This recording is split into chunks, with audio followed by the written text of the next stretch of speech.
నన్ను ఏ రోజు అరెస్ట్ చేశారు? ఇదే మనిషి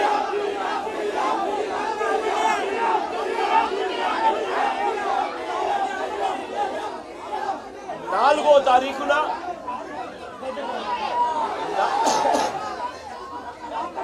4వ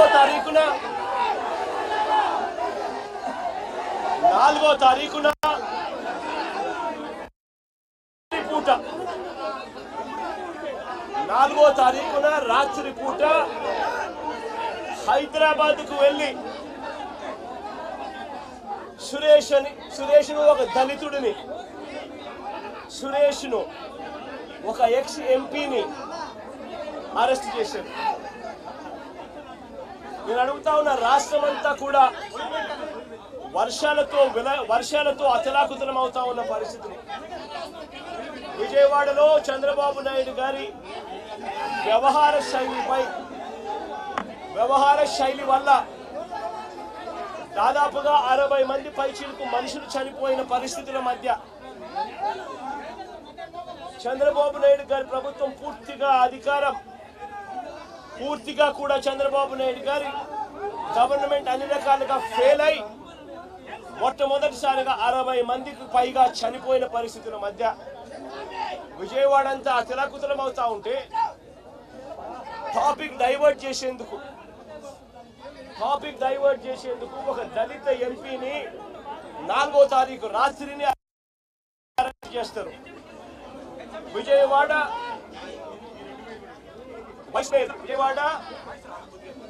డిప్యూటీ మేయర్ను అరెస్ట్ చేస్తారు. కేవలం డిప్యూటీ మేయర్ భర్తను అరెస్ట్ చేస్తారు. అది 4వ తారీఖు రాత్రి. ఎందుకంటే ఇక్కడ చంద్రబాబు నాయుడు గారు పూర్తిగా ఫెయిల్ అయిపోయిన పరిస్థితుల్లో, 60 మంది చనిపోయిన పరిస్థితుల్లో చంద్రబాబు నాయుడు గారి గవర్నెన్స్ ఫెయిలియర్ను దారి మళ్లించేందుకు, డైవర్ట్ చేసేందుకు అరెస్ట్ చేస్తారు. అసలు ఈ కేసుకు సంబంధించి పూర్వాపరాలు చూస్తే ఈ కేసుకు సంబంధించి 3 సంవత్సరాల పైచిలకు 3-4 సంవత్సరాల కిందట జరిగిన ఈ కార్యక్రమం, ఈ ఘటన 2021 అంటే దాదాపుగా 4-5 సంవత్సరాల కిందట జరిగిన ఘటన. దాదాపుగా 4 సంవత్సరాల కిందట జరిగిన ఘటనలో ఈ రోజు టాపిక్ డైవర్ట్ చేసేందుకు 4వ తారీఖు రాత్రిన సురేష్ను, దళిత ఎంపీని, విజయవాడ డిప్యూటీ మేయర్ భర్తను అరెస్ట్ చేస్తారు.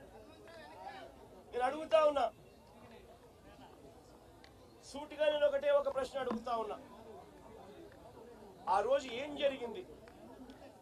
తెలుగుదేశం పార్టీకి సంబంధించిన అఫీషియల్ స్పోక్స్ పర్సన్ పట్టాభి అనే వ్యక్తి ఆ రోజు సిట్టింగ్ ముఖ్యమంత్రిగా ఉన్న అప్పట్లో సిట్టింగ్ ముఖ్యమంత్రిగా ఉన్న వ్యక్తిని బోసుడీకే అని తిట్టాడు. బోసుడీకే అంటే ఏమిటో తెలుసా?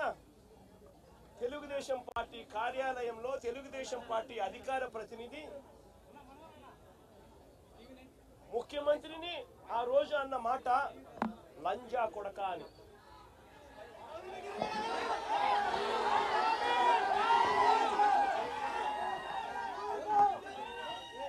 నిజంగా ఆ మాదిరిగా ఒక వ్యక్తి తిడితే రాష్ట్ర వ్యాప్తంగా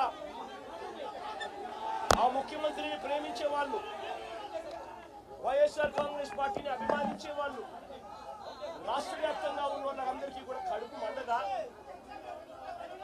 ఎవరైనా చెబితేనే వాళ్ళు వచ్చి చేస్తారా?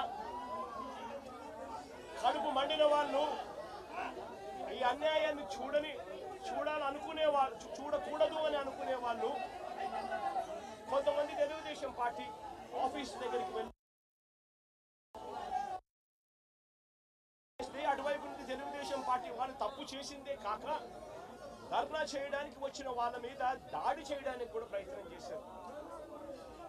ఆ దాడి జరిగిన పరిస్థితుల్లో, ఆ తోపులాటలో, ఆ తొక్కిసలాటలో తెలుగుదేశం పార్టీ ఆఫీస్ మీద కొద్దో గొప్ప రాళ్ళు పడిండొచ్చు. నేను అడుగుతా ఉన్నా, ఆ జరిగిన ఘటనను ముఖ్యమంత్రిగా నన్ను అన్నా కూడా ముఖ్యమంత్రిగా నన్ను అన్నా కూడా నేను చంద్రబాబు నాయుడు గారి మీద కక్ష సాధింపు చర్యతో వ్యవహరించాల. రాళ్ళు పడినాయి అని చెప్పి ఎప్పుడైతే తెలిసిందో వెంటనే అటువంటి ఆ ఘటనకు పోయిన వాళ్ళందరినీ కూడా ఎవరెవరు పోయారు అని చెప్పి ఆధారాలు చూసి అక్కడ ఉన్న సీసీ కెమెరాలో అక్కడ ఉన్న ఒక్కొక్క సెల్ ఫోన్ లొకేషన్స్ ఇవన్నీ ఆధారాల మేరకు చూసుకొని ఎవరెవరైతే పోయారో వాళ్ళందరినీ కూడా 41A ఇచ్చి వాళ్ళందరినీ కూడా అరెస్ట్ చూపించి కోర్టులో ప్రొడ్యూస్ చేయడం కూడా జరిగింది. ఎందుకంటే 7 ఏళ్ల లోపు ఉన్న కేసు ఇది.